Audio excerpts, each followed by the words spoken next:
والصعدة وشيرك واكا لغينا يدي صادر قيسان يا لغينا يا والصعدة معلمة فاننا إنه ملهند وسيرساجين لهم بومبونين ما معنا هو شيرك وحو كنت ليش سيحري سيدو برشلة قبل كاول وقبوري لها وقوعي قال لها سيكارك وقال لها ين سيسكت وان قال لها ين كذا بورصاد داود يا المعلمة هم بس هذا كيسين وسيرك وساردها الجناع السيد الحيس كسومال محمود حسن سعد وصاشكم قاعدير والصعدة كل بديان بوتجيه gudahaan ba gobolka awdal wasiir saajin ayaa maalmahanba oo ay ka socoto gobolka awdal diiwaan gelinta qaadashada kaarka cod bixinta waxa uu kormeero kala duwan ku soo sameeyay deegaanada galbeedka iyo koonfurta gobolka awdal wasiir maxamuud saajin ujeedkiisu waxa uu yahay sidii bal ugu kuurgali lahaa habka ay u socoto diiwaan gelinta qaadashada kaarka cod bixinta gobolka awdal waxa uu wasiirku heegan ugu jiraa sidii uu bulshadiisa ugu wacyigelin lahaa inay qaataan kaarka cod bixinta inay isdiiwaan geliyaan inay tiradooda ay badiyaan inay noqdaan muwaadiniin cod bixiyaala ayuu wasiir ku dadaalayay maalmahanba sidaa uun buu socdaa isaga iyo waftu hogaabinayo goob walbaba cagtuu gelinaya xataa hadday qalad uu ka jiro goobtaasi ama nidaamka uu wax ka khaldan yahay uu saxaya komishanku la hadlay uu leeyahay war halkaas cillad baa ka jirta kaalaya uu leeyahay macnaha wasiirku waa shaqaynaya wuu isdiray haddii la odhan jiray wasiir saajin hargeysa unbuu dhex fadhiyaa kama yimaado maantaba waa kaa boorama jooga mudabil ku dhow buu boorama dhex taagan yahay dadkiibuu kolba shir la galayaa deegaanadoodii buu ugu tegayaa oo wuxuu leeyahay war bal kaarka qaata war bal isdiiwaan geliyaydaas waaya meel walba waa ka muuqaalka shaadarkiisan daawada muuqaalka badlaawada macnaha waa wasiir saajin oo ku sugan deegaanada qurjeed boon iyo xariirad leh gobolka awdal kormeero kala duwan buu sameynayaa bulshadii buu wacyigelinayaa kolba meel buu dalaq leeyahay waa socdaa wasiirku waa lugayna yadii saad arkaysaan yaa lugaynayaa wuu socdaa dadaal buu ku jiraa macnaha wasiir saajin wuxuu leeyahay reer awdal oo 70 kun bad laablaadihiine bal hadda isdiiwaan geliya buu leeyahay waa ka saad arkaysaan wadayaal waxa uu wasiirku dhex joogaa mid kamid ah goobaha diiwaan gelintu ka socoto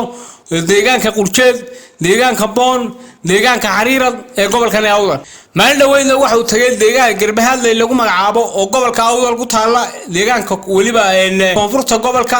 waliba ku taala meel u dhow degma ganacsiyeedka wajaale oragii raacay baan ku jiray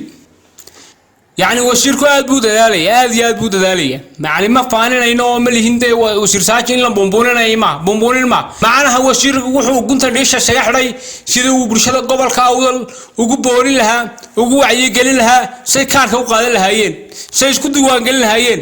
gadabuurso dhan buu wasiirku socdaa gadabuurso dhan buu la isdiiwaan geliya wasiirku waxa uu leeyahay reer awdal iska diiwaan geliya wajaale iska diiwaan geliya gabiil iska diiwaan geliya sayax iska diiwaan geliya gobolka awdal iska diiwaan geliya muwaadiniin noqdo buu leeyahay wasiir ganacsigu macnaha wasiir saajin oo la oran jiray hargeysa kama yimaado waa ka maanta gobolkii uu jooga waa ka daawadasan muuqaalka arkaysa isagii baa lugaynaya xafiiskii wasaaradda ganacsiga hargeysa soo cidleeyay uu iskaga soo tagay waxa uu u soo dhaqaaqay boorama waxa uu yimid inuu dadkiisii wacyigeliyo waxa uu yimid inuu bulshadiisii kaarka qaato uu yiraahdo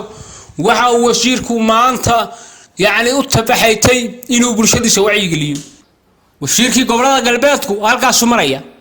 waan ku amaanaynaa wasiirka ganacsigu inuu hargeysa intuu ka yimaado boorama dhex fadhiisto oo dadkiisii la kulmo oo wacyigeliyo oo baraarujiyo oo kaarka qaata yiraahdo aad iyo aad baan ugu boorinaynaa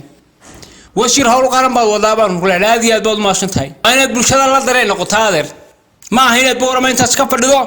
oo wacyigeliya jiraado media soo fadhiisata ma saanigoo kale ya isagu gaar u raacaya deegaanadii buu tagaya deegaanadii ay diiwaan gelintu ka socotay xuduudaha